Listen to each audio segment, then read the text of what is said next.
Silakan duduk Bapak Ibu. Haleluya. Saya sapa dulu Bapak Ibu semua. Shalom Bapak Ibu. Shalom. Puji Tuhan. Ya, saya senang berjumpa dengan Bapak Ibu. Apakah Bapak Ibu senang berjumpa dengan saya? Senang. Amin. Puji Tuhan. Pasti. Kenapa? Karena akan diberkati. Amin. Kecuali kalau saya akan marahi, itu saudara pasti nggak senang. Ya, saya selalu mengutip ayat 2 Petrus 1 ayat 2. Firman ini berkata, kasih karunia dan damai sejahtera akan berlimpah di dalam kehidupan kita oleh pengenalan akan Allah dan Tuhan Yesus. Amin. Itulah sebabnya saya selalu mengkhotbahkan tentang Allah dan Tuhan Yesus. Ya. Supaya apa? Setiap kita yang hadir bisa mengalami kelimpahan kasih karunia dan damai sejahtera Allah, termasuk juga yang mendengar video ini. Amin. Ya. Ini adalah ibadah ketiga untuk ibadah Prapaskah, dan ini adalah singkapan rahasia kita. Ibadah yang pertama itu adalah tentang misteri Bukit Tengkorak. Sedangkan sekarang adalah rahasia salib Yesus. Ya, nanti cuma satu lagi itu adalah rahasia perjamuan kudus. Ya, saya harap kita bisa mengikuti semuanya. Ini adalah sekarang ini judulnya adalah rahasia salib Yesus. Apa judulnya Bapak Ibu? Rahasia salib Yesus. Mari kita buka dulu Matius 22 ayat 36 sampai dengan 40. Ya, Matius 22 ayat 36 sampai dengan 40. Ya, ini seorang ahli Taurat bertanya kepada Yesus, apa yang terutama dari hukum Taurat? Atau dengan kata lain, apa yang menjadi inti dari hukum Taurat? Ya, coba kita lihat ya, Matius 22 ayat 36 sampai dengan 40 demikian. Ini ahli Taurat bertanya kepada Yesus, Guru, hukum manakah yang terutama dalam hukum Taurat? Jawab Yesus kepadanya, kasihilah Tuhan Allahmu dengan segenap hatimu dan dengan segenap jiwamu dan dengan segenap akal budimu. Itulah hukum yang terutama dan yang pertama. Dan hukum yang kedua yang sama dengan itu ialah kasihilah sesamamu manusia seperti dirimu sendiri. Pada kedua hukum inilah tergantung seluruh hukum Taurat dan kitab para nabi. Hukum Taurat ada berapa hukum Bapak Ibu? Ada 10 ya, 10. Kalau dirangkum 10 ini, hukum ini menghasilkan 2 hukum kasih. Itu adalah kasih kepada Allah dan kasih kepada sama manusia. Dan kalau 2 hukum kasih itu juga dirangkum lagi, muncul satu kata, dan itu adalah salib. Muncul kan satu kata, salib. Iya Bapak Ibu. Nah, kalau sebenarnya salib ini ada 2 tiang nih, tiang yang vertikal dan tiang yang horizontal. Tiang yang vertikal inilah gambaran kasih kepada Allah. Ya, sedangkan tiang yang horizontal itulah gambaran kasih kepada sesama manusia. Ya, jadi 10 hukum Taurat kalau dirangkum itu menjadi 2 hukum kasih kepada Allah dan kasih kepada sesama manusia. Dan kalau dirangkum lagi muncul satu kata, dan itu adalah salib. Dan salib itu adalah gambaran yang vertikal adalah kasih kepada Allah dan yang horizontal adalah kasih kepada sesama manusia. Ya, oke Bapak Ibu ya. Nah, jadi salib ini inilah yang menuntut manusia ya untuk mengasihi Allah dan sesama manusia. Kalau manusia berhasil melakukan hukum Taurat ini, kalau manusia berhasil melakukan salib ini, maka mereka akan berkenan dan benar di hadapan Allah. Faktanya manusia berhasil dalam melakukan hukum Taurat? Enggak berhasil. Itulah sebabnya karena orang gagal melakukan hukum Taurat atau gagal melakukan hukum kasih atau gagal melakukan salib ini, maka salib ini yang harusnya mendatangkan berkat justru mendatangkan kutuk. Iya Bapak Ibu. Iya, justru mendatangkan kutuk. Iya Bapak Ibu. Iya. Kok bisa gagal sih Pak? Iya gagal. Nih saya tunjukkan buktinya ya, bahwa manusia gagal melakukan hukum hukum Taurat atau salib ini. Tadi yang pertama adalah mengasihi Allah dengan segenap hati, dengan segenap jiwa dan segenap akal budi. Coba Matius 2 tadi. Kembali Matius 2 ayat 40. Ya, nih. Ya, kasihlah saudaramu dengan segenap hatimu dan dengan segenap jiwamu, dengan segenap akal budimu. Jadi kata kuncinya adalah segenap. Orang bisa melakukan ini enggak? Mengasihi Allah dengan segenap hati, dengan segenap jiwa, dengan segenap akal budi? Enggak bisa. Enggak bisa. Kalau orang ingin berusaha mengasihi Allah dengan segenap hati, dengan segenap jiwa, dengan segenap akal budi, maka orang itu harus tidak boleh berumah tangga. Orang itu harus tidak boleh kerja. Kenapa? Kalau orang itu masih berumah tangga, berarti sebagian kasihnya untuk mengasihi keluarganya, sebagian kasihnya untuk mengasihi istri atau suaminya, sebagian kasihnya untuk mengasihi anaknya. Artinya apa? Enggak lagi segenap hati. Artinya gagal. Demikian juga orang harus keluar dari pekerjaannya. Kalau orang masih bekerja, artinya apa? Berarti sebagian akal budinya memikirkan karirnya, memikirkan pekerjaannya, bagaimana karirnya, bagaimana kerjanya agar dia naik pangkat. Iya. Artinya apa? Tuntunan ini segenap gagal. Jadi hukum pertama, gagal dilakukan manusia. Iya, iya Bapak Ibu. Iya, itulah juga sebabnya Kristen yang tertua itu mereka ada yang nggak menikah. Kenapa? Berusaha mengasihi Allah dengan segenap hati mereka. Iya baru. Iya. Dan sebenarnya mereka nggak boleh kerja. Kalau kerja itu artinya apa? Sebagian akal budi mereka untuk ya mengasihi pekerjaan mereka. Iya, berarti gagal itu Bapak Ibu. Itulah sebabnya hukum pertama gagal dilakukan manusia. Ya. Demikian juga hukum yang kedua apa? Mengasihi sama seperti diri kita sendiri. Ya, hukum yang kedua adalah kasihlah samamu seperti dirimu sendiri. Ini bisa tidak dilakukan manusia? Nggak bisa juga. Ya, kalau saudara berusaha mengasihi sama saudara seperti diri saudara sendiri, maka ketika saudara makan, sebagian makanan saudara kasih ke orang. Oh. Kenapa? Saudara mengasihi diri saudara, orang lain juga harus saudara kasih seperti saudara mengasihi diri saudara sendiri. Kalau saudara punya rumah, ya berarti saudara mengasihi diri saudara untuk tinggal di rumah itu. Maka kalau ingin melakukan hukum yang kedua, maka sebagian rumah saudara izinkan orang untuk tinggal di rumah saudara. Mungkin nggak Bapak? Nggak mungkin kan? Nggak mungkin. Demikian juga kalau saudara ingin mengasihi sama saudara seperti diri saudara sendiri, maka ketika saudara punya kendaraan, bukan hanya saudara yang naik kendaraan saudara, tapi orang lain juga harus saudara beri tumpangan. Mungkin nggak? Malah mungkin. Kalau anak saudara serahkan ke luar negeri, maka anak orang lain juga harus saudara serahkan ke sekolah luar negeri. Kenapa? Karena saudara mengasihi anak saudara, harus mengasihi anak orang lain juga. Kan nggak mungkin kan? Nggak mungkin. Itulah sebabnya dua hukum kasih ini, mengasihi Allah dan mengasihi sesama, nggak mungkin manusia lakukan. Itulah sebabnya ketika manusia gagal melakukan hukum Taurat, maka Ulangan 28 ayat 15 akan terjadi. Dan itu adalah kutuk. Kutuk akan mengejar kita. Itu Bapak Ibu. Ya, kutuk akan mengejar kita.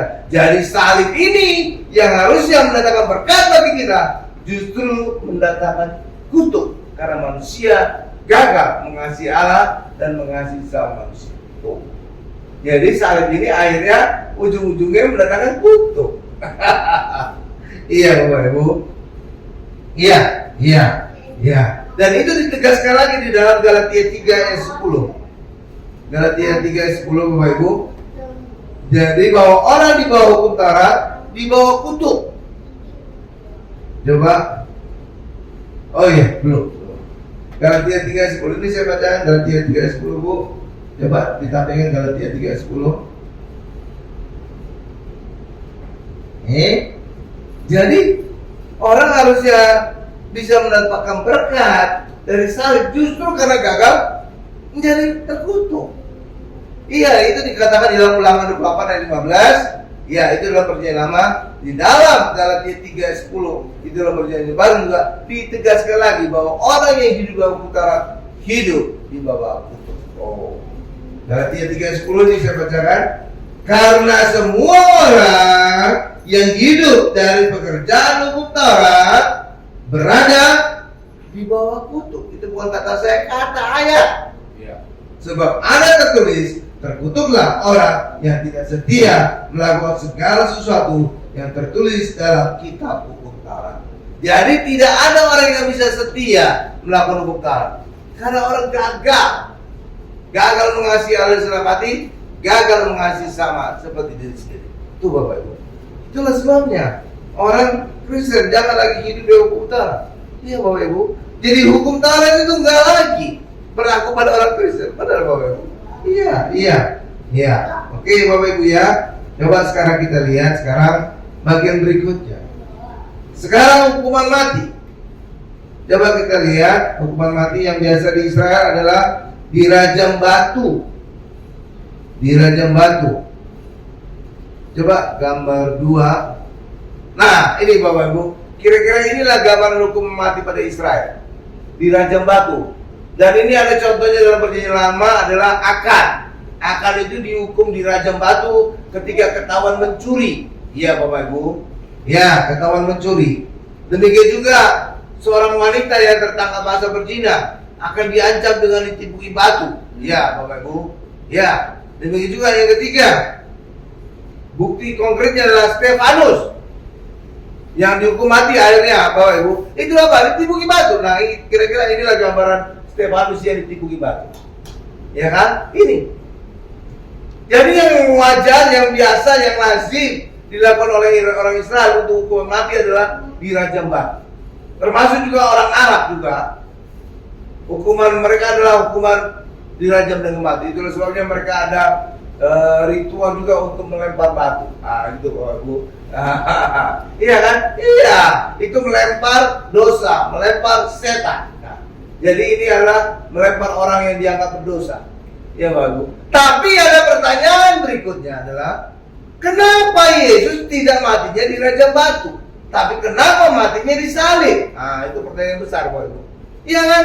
Kalau misalnya hukuman yang mati yang masih di Israel ada dirajam batu, kenapa Yesusnya matinya disalib? Oke. Saudara tahu kenapa?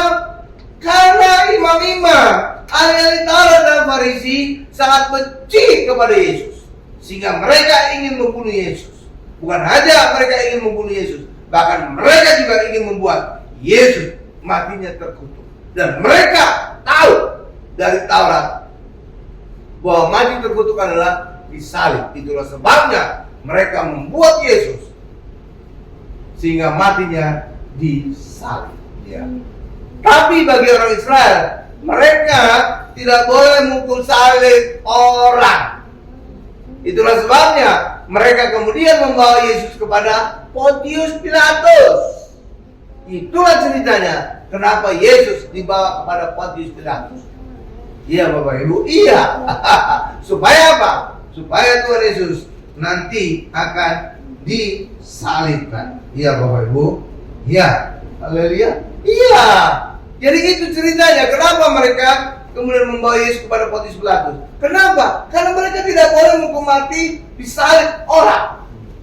Tapi kalau ditipu batu, mereka mungkin bisa. Buktinya Stefanus bisa mati ditipuki batu. Benar kan?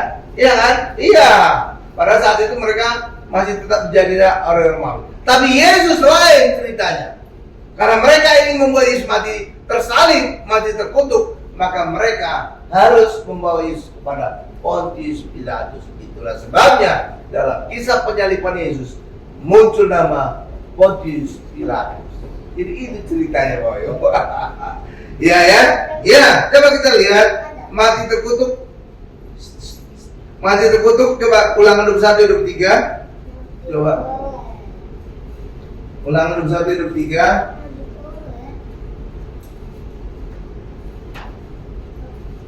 Ini saya bacakan Ulangan 21 ayat 23.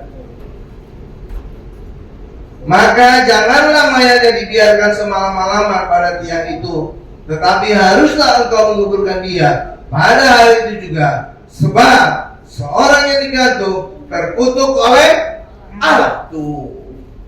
Jadi ini sejak Perjanjian Lama disebut terkutuk oleh Allah, janganlah engkau menajiskan tanah yang diberikan Tuhan Allahmu kepadamu menjadi milik pusaka. Jadi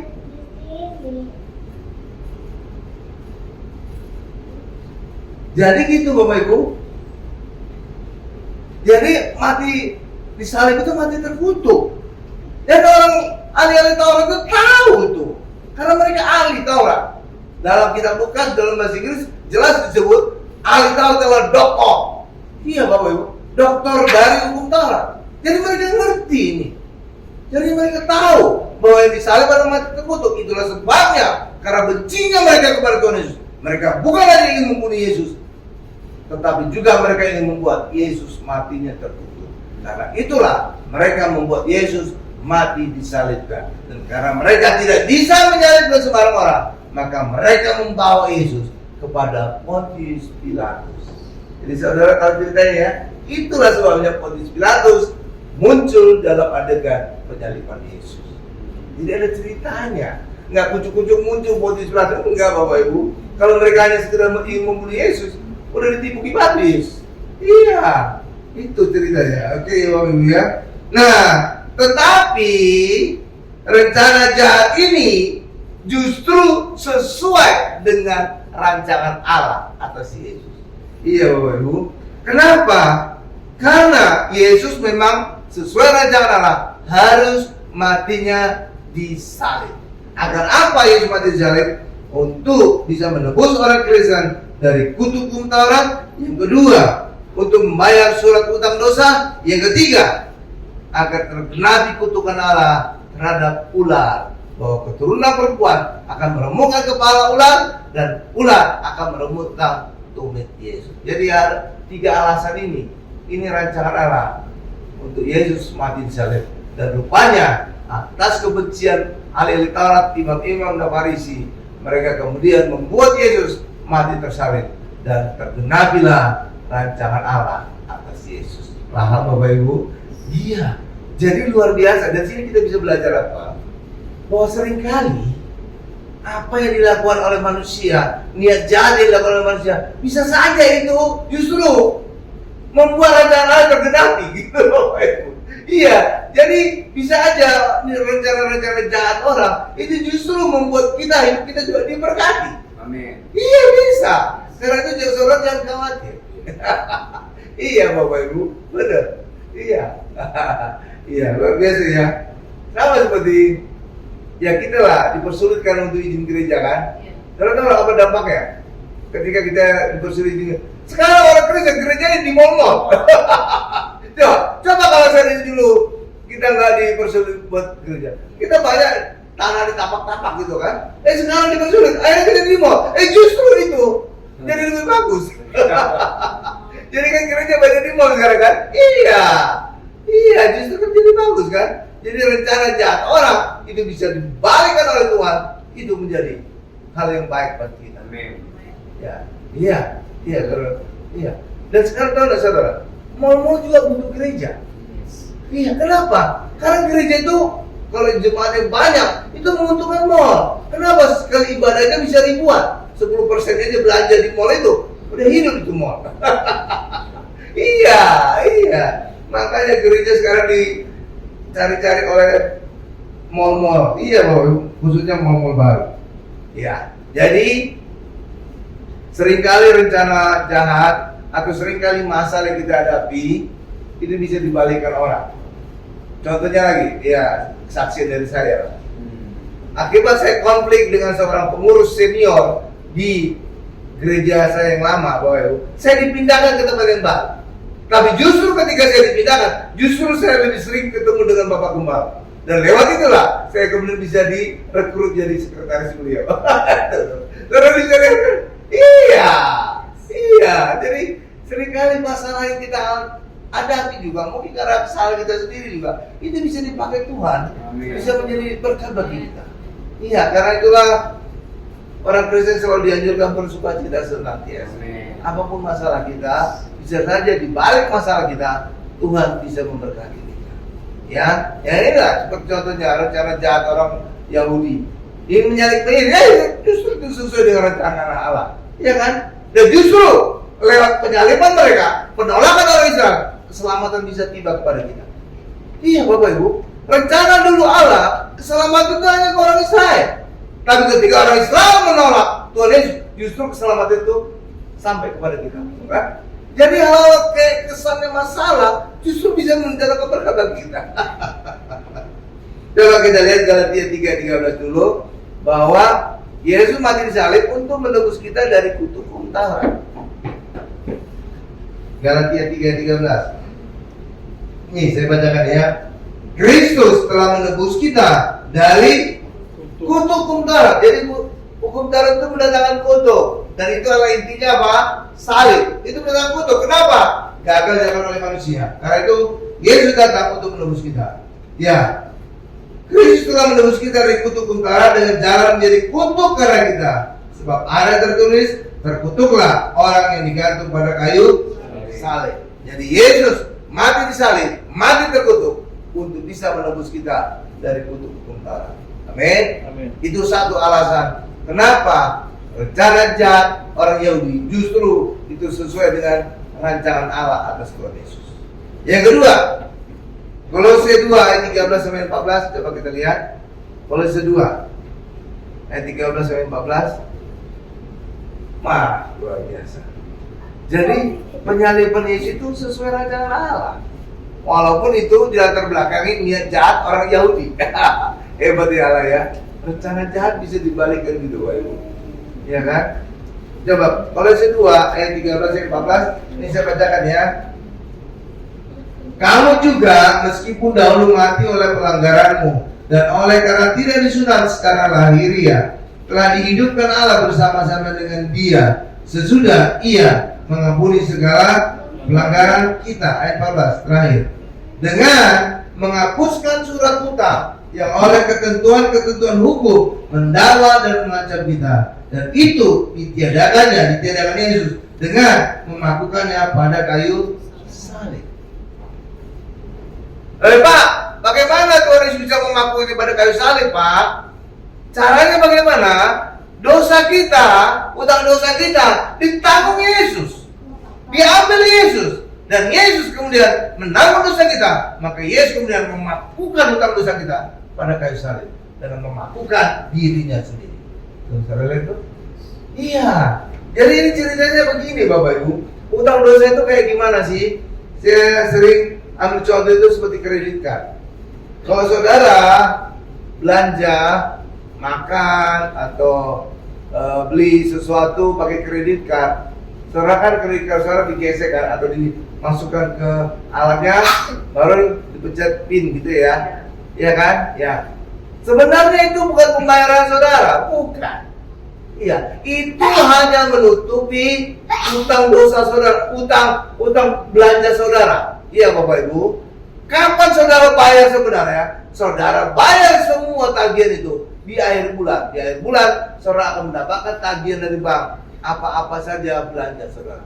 Saudara bayar itu, itulah pembayaran saudara. Tetapi pada saat saudara memasukkan kredit card saudara pada alat itu, alat pembayaran, itu sebenarnya bukan pembayaran. Itu surat utang. Makanya saudara selalu mendapatkan struknya. Itu surat utang. Iya Bapak Ibu, itu bukan pembayaran, hanya menutupi belanja saudara saat itu. Tapi itu bukan pembayaran saudara. Iya Bapak Ibu. Hal yang sama juga dengan dosa. Pada saat perjanjian lama, orang Israel berdosa, maka mereka wajib memberikan korban penebus dosa. Dan itulah mereka memberikan korban hewan. Tetapi itu bukan pembayaran dosa mereka sebenarnya. Itu hanya menutupi dosa. Kenapa hanya menutupi dosa? Karena nilai hewan tidak sebanding dengan nilai dosa kita. Tidak sebanding dengan nilai dosa orang Israel. Karena nilai dosa itu senilai nyawa mereka. Sebab upah dosa adalah maut. Jadi nilai dosa mereka senilai nyawa mereka, karena upah dosa adalah maut. Sedangkan nilai hewan itu di bawah nilai manusia. Itulah sebabnya hewan ini, korban hewan ini tidak bisa menghapus dosa saudara, hanya menutupi sementara. Itu mirip dengan kredit card tadi. Saudara membayar pakai kredit card, itu bukan pembayaran sebenarnya, tapi itu hanya menutupi belanja saudara sementara. Nanti akhir bulan ada tagihan dari bank masuk pada saudara, saudara bayar, itulah pembayaran sebenarnya.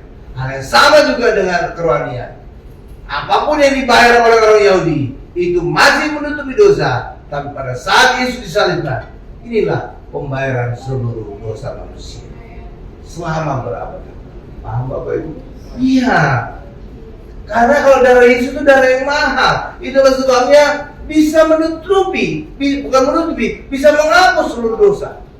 Ya, kalau hewan tidak bisa menghapus dosa.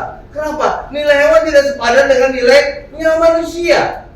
Iya Bapak Ibu, iya. Karena itulah pada perjanjian lama korban-korban hewan itu hanya menutupi dosa. Iya Bapak Ibu, bukan menghapus dosa. Paham Bapak Ibu ya? Iya. Iya.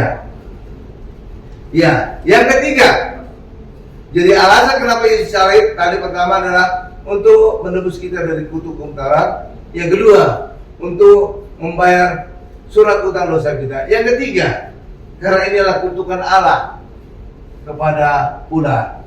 Nanti ular, keturunan wanita ini akan meremukkan kepalamu dan engkau akan meremukkan tubuhnya. Dan itu terjadi pada saat Yesus disalibkan di Bukit Golgota. Iya Bapak. Jadi Yesus disalib ini sudah rancangan Allah, tapi dengan niat jahat orang Yahudi, justru rancangan Allah itu tergenapi. Amin Bapak Ibu. Jadi apapun masalah saudara tenang saja. Bisa jadi masalah kita, apapun yang kita hadapi, itu membuat rancangan Allah atas diri kita bisa tergenapi. Amin Bapak Ibu. Nah, berikan kemudian bagi Jadi kalau ada masalah saudara tenang aja. Bisa jadi. Iya Bapak Ibu ya. Iya, sama seperti saya juga lah. Contoh lagi, saya kasih contoh diri saya. Karena kata Ibu Gembala harus ada contoh supaya khotbah itu ya ini bisa menarik. Contoh yang kedua, saya termasuk orang yang telah nikah. Nah, ya teman-teman saya udah banyak nikah lebih dulu. Habis sarjana mereka langsung nikah. Itu sebabnya mereka sudah punya cucu. Kalau saya dulu terlambat gitu ya. Tapi justru lewat terlambat itu saya bisa ketemu dengan Ibu Gembala. Coba kalau saya habis dulu saya langsung nikah, nggak ketemu dengan Ibu Gembala. Nggak ketemu dengan Ibu Gembala, nggak ada gereja nih. Lah iya, itu kan ada rentetannya. Iya kan? Iya, karena itulah tenang aja saudara. Iya, jadi semua itu bisa sesuai dengan rencana. Amin. Iya. Coba ini saya ada lagi gambar ya. Nah, ini salib. Banyak kali kalau agama Kristen tertua itu ada patungnya ya. Ya, kalau kita kan umumnya gini kan, yang nggak ada patungnya. Ah, ini polos ya. Saudara tahu bedanya apa nggak? Mana yang benar? Gitu ya. Ayo, mana yang benar?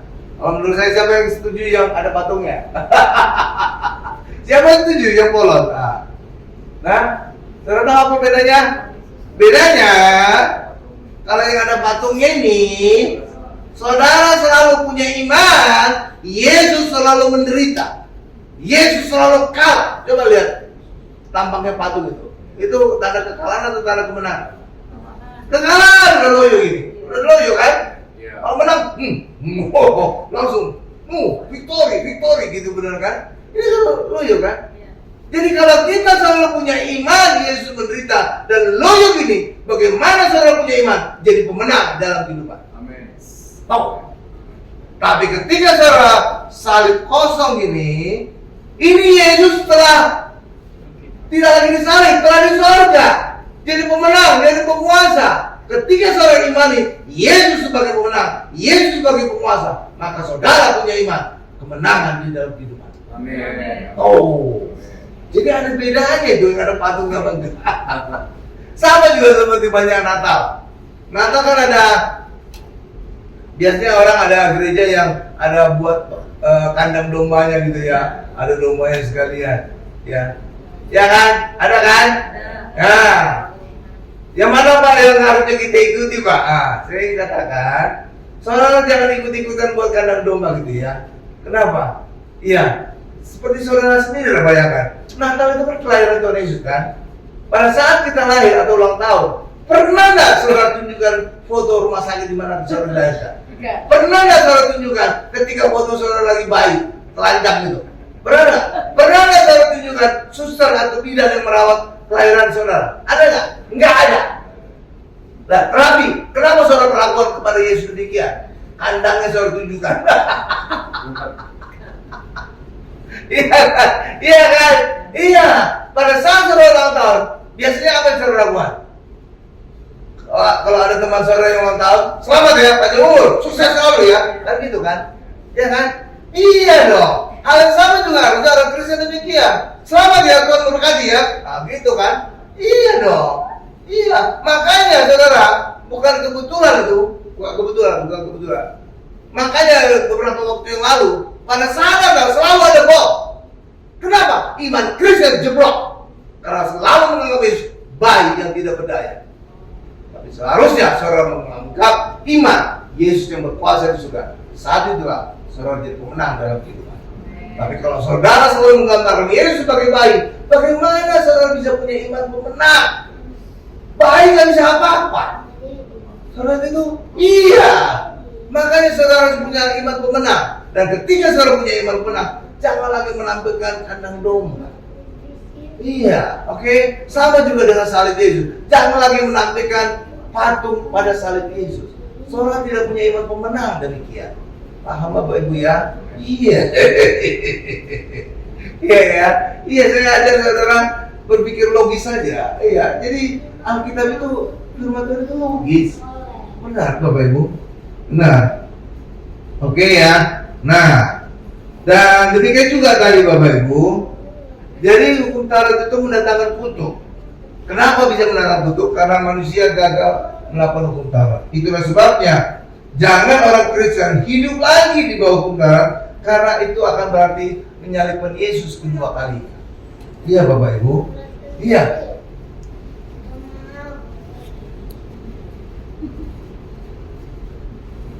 Masuk rekaman ya. Suaranya masuk rekaman. Iya. Iya. Ya, karena itulah orang Kristen jangan lagi hidup di hukum Taurat. Kenapa? Karena hukum Taurat itu membuat orang terkutuk. Terkutuk Bapak Ibu. Karena manusia gagal melakukan hukum Taurat. Dan saudara tahu, kalau orang kembali hidup dalam hukum Taurat, itu sama dengan mengalami kegagalan yang dilakukan oleh Musa. Kegagalan Musa tidak bisa masuk tanah Kanan. Kenapa? Apa kegagalan Musa sehingga tidak masuk tanah Kanan? Saudara tahu apa?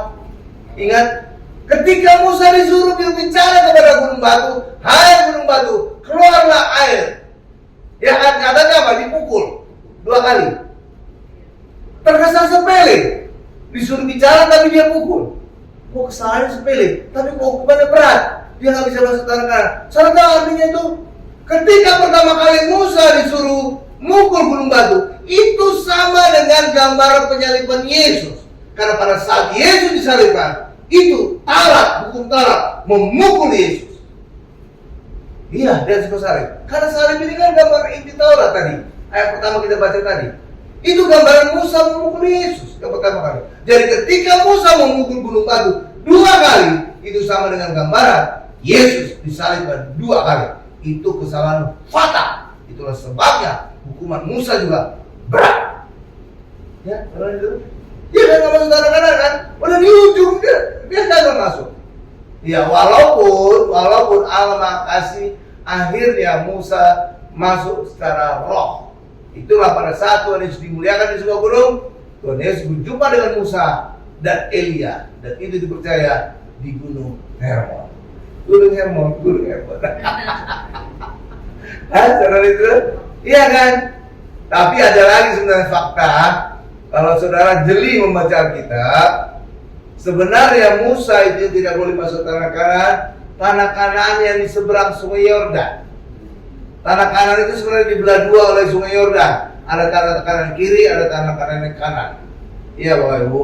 Iya. Sedangkan tanah kanan yang kanan yang tidak menyeberangi Sungai Yordan, itu Musa masuk. Justru membagi tanah kanan ini kepada 3 suku. Tapi tanah kanan yang harus menyeberang Sungai Yordan, itu Musa yang tidak masuk. Oh, ya. Kalau saudara jeli membacanya. Oh, jadi iya Bapak Ibu. Kalau saudara jeli bacanya dikatakan di dalam ayat, Musa tidak diizinkan masuk tanah Kanaan dengan menyeberang Sungai Yordan. Jadi tanah Kanaan yang harus menyeberang Sungai Yordan, itulah yang Musa tidak masuki. Tapi tanah Kanaan yang tidak menyeberang Sungai Yordan, itu dimasuki oleh Musa. Bahkan membagi tanah Kanaan itu atas 3 suku. Oh, gitu Bapak Ibu. Paham ya? Iya. Jadi kalau saya dosen teologi, itu banyak yang salah tuh masih murid. Saya pancing aja. Musa masuk tanah Kanaan nggak? Pasti pada error dulu. Iya kan? Iya Bapak Ibu. Iya, karena itulah. Iya. Jadi jangan orang Kristen lagi hidup di bawah hukum Taurat. Iya, tetapi hari ini kita hidup hanya di dalam Yesus. Hidup dalam hukum Taurat itu kayak gimana sih? Kita mengandalkan perbuatan kita. Itu maksudnya hukum Taurat. Coba saudara lihat dah 10 hukum Taurat itu semua untuk manusia lakukan. Jangan ini, jangan berzina, jangan mencuri. Yang lakukan bisa apa? Manusia kan? Jadi ini hukum Taurat itu mengandalkan perbuatan manusia. Hari ini orang Kristen tidak lagi mengandalkan perbuatan manusia, tapi hari ini kita hidup mengandalkan perbuatan Yesus, dan itulah yang kita imani. Itulah sebabnya orang Kristen benar bukan karena perbuatannya, tapi orang Kristen benar karena percayanya kepada Yesus. Paham? Saudara lihat bedanya? Kalau orang tetangga sebelah berarti perbuatan. Coba saudara lihat ketika orang mereka mati, diterima di sisi Allah sesuai dengan perbuatannya. Nggak ada pendeta yang ngomong gitu pada saat orang Kristen mati. Nggak ada kan? Nggak, kalau ada dipecat itu pendeta. Iya kan? Iya. Jadi orang Kristen itu benar bukan karena perbuatannya, tapi benar karena percayanya. Iya. Yang berikutnya, yang Pentakosta. Kalau saudara dengar pernah di gereja lain Bapak Ibu, ya, itu mereka sering mengajarkan Pentakosta ketiga. Wah, itu ngawur itu Bapak Ibu. Saudara tahu, Pentakosta itu tidak pernah berdiri sendiri. Pentakosta itu artinya apa? Sebenarnya awalnya hari ke-50. Iya, Pentakosta itu artinya namanya Penta itu 50. 5. Iya itu. Jadi artinya mengacu ke sesuatu. Sesuatu itu apa? 50 hari dari kebangkitan Yesus. Jadi Pentakosta itu tidak bisa berdiri sendiri, tapi mengacu kepada kebangkitan Yesus. Jadi kalau orang mengajarkan Pentakosta ketiga, berarti mereka menganggap Yesus mati 3 kali, bangkit 3 kali, naik surga 3 kali. Ngawur banget. Roh. Saudara itu? Iya. Karena Pentakosta tidak pernah berdiri sendiri. Harus dikaitkan dengan peristiwa sebelumnya, dan itulah kebangkitan Yesus.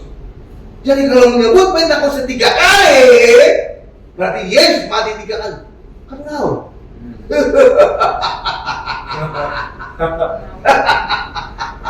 Iya dong. Iya. Jadi Pentakosta, mereka selalu menyebutkan tentang peristiwa Azusa Street.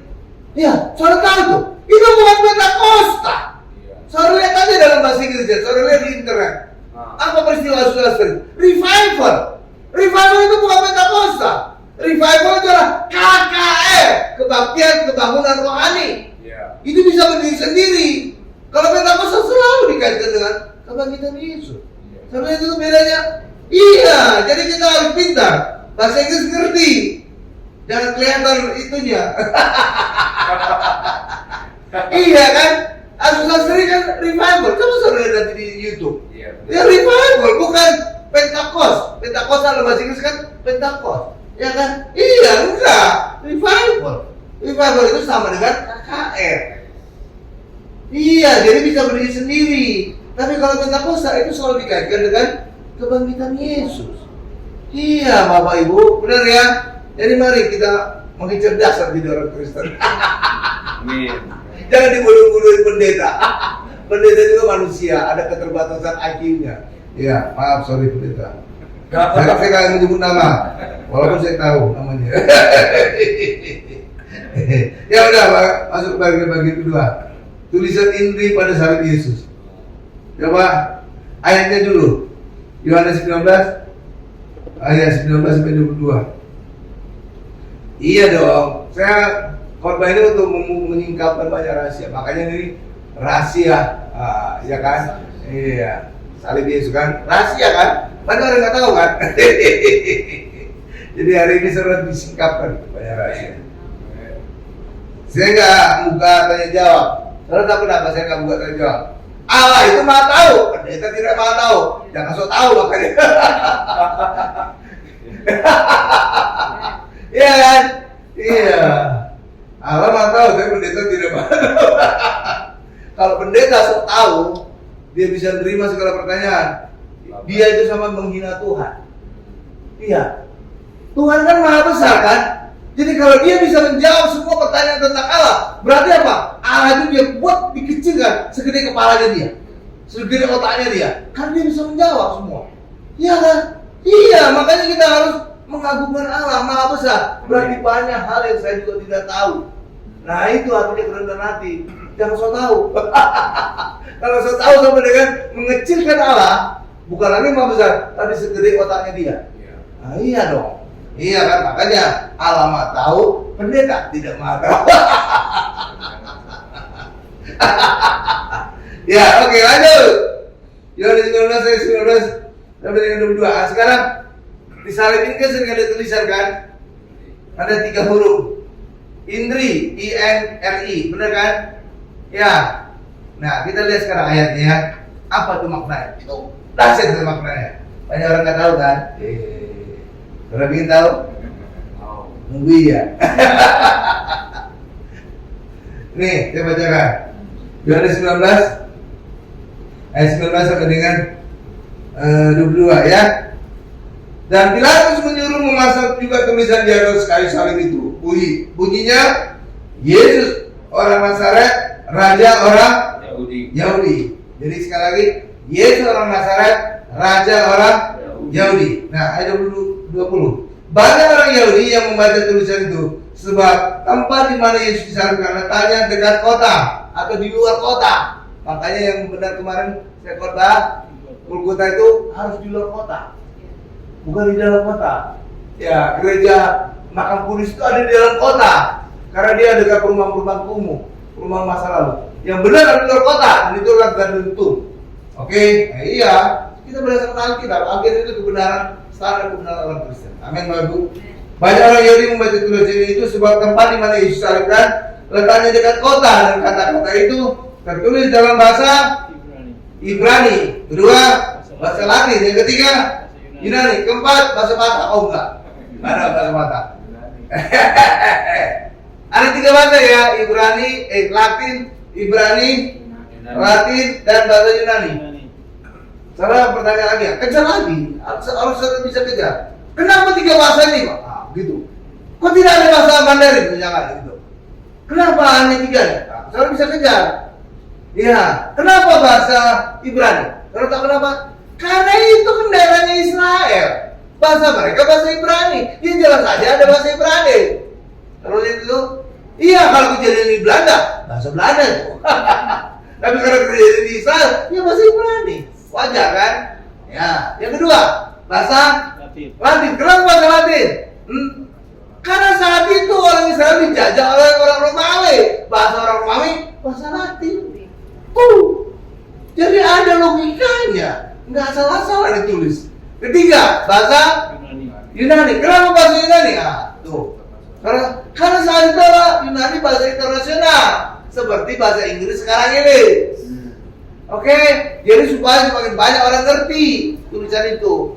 Amin. Jadi 3 bahasa ini kan, bahasa Ibrani, bahasa Latin, bahasa Yunani. Masuk akal kan? Kenapa ditulis 3 ini kan? Tuh, jadi selalu bisa kejar. Selama masih ada di Alkitab, kita bisa coba jelaskan.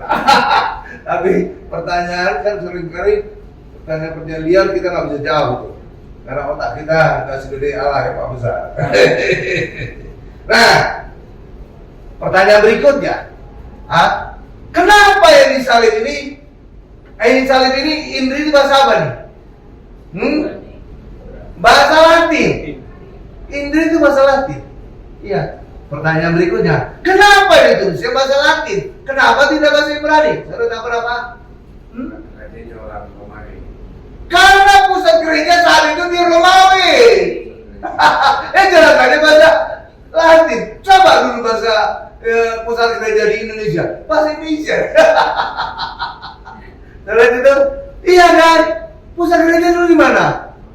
Ya nggak tahu sampai sekarang ya, masih pusat atau enggak ya? Ya kan? Ya kan Romawi kan, Vatikan sekarang kan? Iya jelas aja Vatikan kan Romawi, bahasa Latin. Makanya di salib ini tulisannya bahasa Latin. Jadi ada logikanya gitu Bapak Ibu. Nggak asal-asalan kejadian. Jadi Alkitab itu kita bisa telusuri berdasarkan logika gitu Bapak Ibu. Oke ya, selama yang ada tercatat di Alkitab. Oke ya. Ya. Nah, terus apa lagi nih? Nah, sekarang pada saat tadi saya belum selesai baca ya.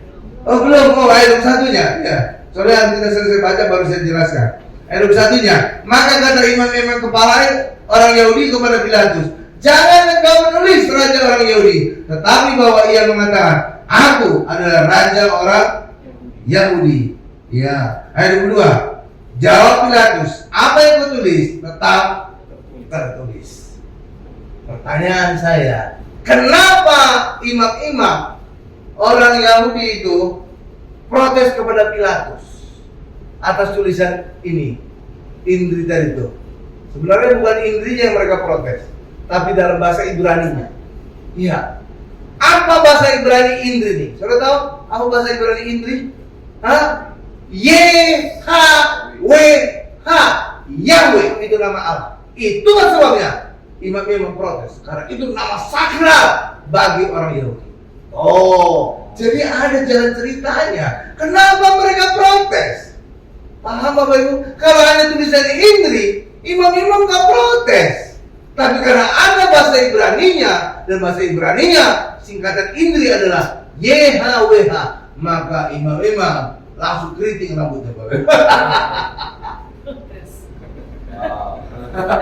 Dia langsung melirik yang kanan.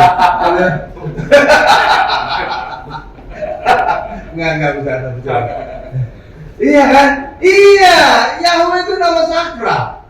Nggak bisa. Jadi ketika mereka lagi nulis atau apa ketemu kata Yahweh, mereka mengubah jadi Adonai. Karena mereka nggak boleh pantang. Karena mereka takut salah-salah. Karena ada larangan dalam buku Taurat, jangan menyebut nama Allah dengan sia-sia atau sembarangan. Tuh, makanya mereka sangat khawatir ketika menyebut nama Allah. Apalagi ini tertulis pada tiang salib, tiang terkutuk. Jadi protes mereka. Itu ceritanya Bapak Ibu. Paham ya? Iya, jadi semua itu ada jalan ceritanya. Nggak kucuk-kucuk gitu. Paham ya? Makin ngerti kita ya? Iya. Nah, jadi mereka minta diubah. Iya, tetapi yang mengatakan aku adalah raja orang Yahudi. Kalau aku adalah raja orang Yahudi, singkatannya udah berubah. Bukan lagi Yahudi. Paham Bapak Ibu ya? Iya. Tapi rupanya Pilatus, apa yang ku tulis tetap tertulis. Wah, kepala batu juga ini. Iya Pilatus ya. Ya kan? Dan memang itu memang rancangan Allah. Kenapa?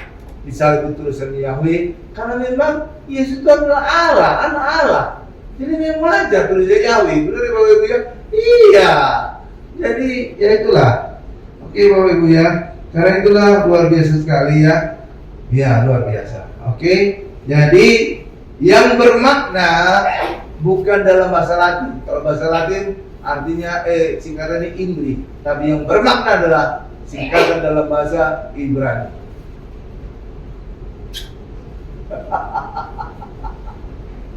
Masuk rekaman hukum. Ya gitu Bapak Ibu ya. Iya. Ya, oke ya. Ya, itulah sebabnya orang imam protes kepada Pilatus. Oke. Jadi saudara sekarang paham ya kenapa mereka protes ya? Nah, gitu. Jadi ada ceritanya itu. Ya, sekarang kita apa arti salib ini Bapak Ibu? Saudara pernah coba-coba rekan-rekan apa sih arti salib ini? Ya, ini sebenarnya artinya besar. Salib ini adalah bertemunya kekudusan Allah dengan kasih Allah. Kekudusan Allah, Allah pantang melihat dosa. Pantang, dosa harus dihukum. Iya Bapak Ibu, iya. Dosa harus dihukum. Sama seperti saudara juga. Kalau ada bos saudara yang galak gitu ya Bapak Ibu, pantang ada kita salah, stafnya, dia kan langsung marah kalau kita lakukan salah kan? ya kan? Apalagi Allah Maha sempurna, nggak boleh ada dosa. Jadi dosa harus hukumannya mati. Tetapi di balik dari kekudusan Allah ada juga kasih, dan kasih itulah terlihat pada salib ini. Kekudusan Allah ditunjukkan dengan orang harus mati. Kasih Allah ditunjukkan oleh bukan kita yang mati, tetapi Yesus yang mati. Jadi salib ini menunjukkan kekudusan Allah dan kasih Allah. Kekudusan Allah menuntut orang yang berdosa harus mati, tetapi kasih Allah bukan kita yang mati, tapi Yesus yang mati gantikan kita. Amin, Bapak Ibu. Nah, ya, oke. Nah, oke. Nah, sekarang yang berikutnya yang menarik ini banyak juga disalah tafsirkan oleh banyak orang Kristen. Ingin tahu? Iya, ini banyak sekali disalah tafsirkan orang Kristen. Coba Matius 16 ayat 24. Ini setelah itu satu ayat lagi kita selesai. Matius 16 ayat 24. Udah, waktunya udah. Tapi tetap ini tanggung nih. Udah mau habis nih ya. Apa-apa, lewat dikit nanti. Ya, oke. Matius 16 ayat 24 sudah syarat. Nih, saya bacakan ya. Lalu Yesus berkata kepada murid-muridnya, setiap orang yang mau mengikut aku. Stop. Orang Kristen artinya apa? Mengikut Kristus. Artinya ayat ini untuk kita. Iya. Ya kan? Setiap orang yang mau mengikut aku, kita kan mengikut Kristus. Artinya apa? Ayat ini untuk kita. Oke, lanjutkan lagi. Bagaimana untuk kitanya? Setiap orang yang mau mengikut aku, ia harus menyangkal dirinya. Menyangkal dirinya pertama. Sebutkan sama-sama saya. Menyangkal dirinya. Memikul salibnya. Dan mengikut aku. Saya jelaskan dua hal. Satu, menyangkal diri. Yang kedua adalah memikul salib. Ya, menyangkal diri itu artinya apa? Banyak sekali orang menerjemahkannya menyangkal diri itu menyangkal daging, menyangkal nyai, menyangkal segala. Jadi rumit. Jadi jauh dari maksud sebenarnya. Menyangkal diri artinya kita tidak ada menyebut diri kita. Saya ambil contoh lah, sederhana. Misalkan di sini di depan ini tiba-tiba ada genangan air. Ya, terus orang-orang lihat saya lagi berdiri dekat itu, nuduh saya, kamu yang membayar? Kamu yang membayar? Bukan. Tadi ada orang bawa ember, airnya tumpah. Nah itu namanya menyangkal diri. Bukan saya, orang tadi lewat. Nah, gitu Bapak. Itu namanya menyangkal diri. Benar ya? Hah? Iya, itu sama ya. Hal yang sama juga dengan keberanian. Menyangkal diri artinya kita tidak lagi bicara tentang diri kita, tapi kita bicara tentang Yesus. Itu artinya menyangkal diri. Paham? Sederhana sekali. Coba di luar sana tanya arti menyangkal diri. Waduh, penjelasannya panjang lebar, bisa satu buku itu. Menyangkal diri artinya saudara tidak lagi ngomong diri saudara, tapi saudara ngomong tentang Yesus. Itu artinya menyangkal diri. Sederhana kan? Jadi orang Kristen harus menyangkal diri artinya khotbah jangan lagi bicara tentang manusia. Khotbah harus bicara tentang Yesus. Nah itu namanya menyangkal diri. Jadi pendeta juga harus tahu menyangkal diri artinya kalian jangan lagi khotbah tentang manusia, etika, perilaku, psikologi segala macam, tapi ngomong tentang Yesus. Dan itu dikuatkan oleh Bapak Ibu. Ya, bahwa kita adalah imamat yang rajani. Apa tugas imamat yang rajani? Memberitakan perbuatan besar dari Allah. Jadi harusnya orang Kristen itu memberitakan perbuatan besar dari Allah, karena kita adalah imamat yang rajani. Bahkan pada saat Pentakosta juga, Kisah Rasul 2 ayat 11, murid-murid diberikan oleh Roh Kudus yang dalam bentuk lidah-lidah seperti api, memberitakan perbuatan besar dari Allah. Jadi kita orang Kristen yang punya Roh Kudus, harusnya kita bicara tentang perbuatan besar dari Allah. Bukan lagi bicara tentang manusia, bukan lagi bicara tentang etika, bukan lagi bicara tentang perilaku manusia. Paham Bapak Ibu? Tapi nggak tahu gimana. Justru sekarang ini pendeta lebih banyak khotbah tentang perilaku manusia, bukan lagi bicara tentang perbuatan besar dari Allah. Betul itu? Nggak percaya? Buktikan sendiri saja di YouTube atau di gereja saudara masing-masing. Iya, harusnya kita membicarakan tentang Allah. Itu disebut menyangkal diri. Jadi bukan lagi ngomong tentang diri kita. Paham Bapak Ibu? Haleluya. Nah, yang kedua, memikul salib. Nah, banyak kali orang Kristen bicara memikul salib ketika mereka menghadapi masa. Ketika mereka di PHK, oh saya lagi memikul salib. Ketika anaknya narkoba, oh keluarga saya lagi memikul salib. Ketika dia mengalami penyakit, oh dia lagi memikul salib. Benar nggak Bapak? Sering nggak saudara dengar kan? Yeah. Itu salah. Memikul salib ini coba kembali lagi ayatnya. Ia harus menyangkal dirinya memikul. Coba tampil ayatnya. Memikul salibnya. Coba saudara lihat memikul salibnya. Nya itu huruf besar atau huruf kecil? Huruf kecil kan? Kalau huruf kecil itu salib Yesus atau enggak? Nah, tuh. Jadi memikul salib kita sendiri, bukan memikul salib penderitaan dan kematian Yesus.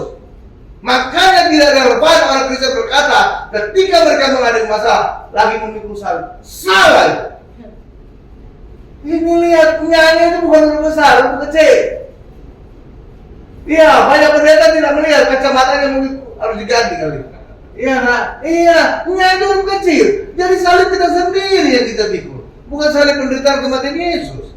Boleh itu? Tuh, terbuka kan mata kalian kan? Tuh, iya saya ngomong ayat. Lalu salib kita kayak gimana Pak? Kejar terus lagi. Jadi kalau bukan salib Yesus, salib kita yang kita pikul, salib kita kayak gimana Pak? Salib kita adalah salib yang ringan dan bebannya, ya, dan bebannya pun ringan. Coba kita lihat ayat terakhir kita, Matius 11 ayat 30. Inilah salibnya kita. Inilah salib yang kita pikul. Bukan lagi salib penderitaan, Neng. Iya. Aduh, banyak pendeta yang salah, banyak orang Kristen yang salah. Iya, itu salibnya itu jangan itu kecil. Salibnya kita, itu bukan salibnya penderitaan kematian Yesus. Iya kan, saudara tadi kan? Tuh, berarti banyak pendeta matanya udah rabun. Mulutnya besar banget ya.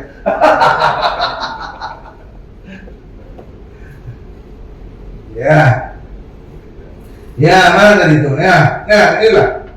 Ya, Matius 11 ayat 30. Nih, lihat ini. Sebab kuk itu sama dengan salib. Yang kupasang ini kunya itu besar, berarti Yesus pasang. Itu enak dan bebanku pun ringan. Inilah salib kita. Jadi kita sekarang memikul salib yang ringan, yang enak dan bebannya pun ringan. Apa itu salib yang enak dan bebannya ringan? Apa? Itulah salib kemenangan.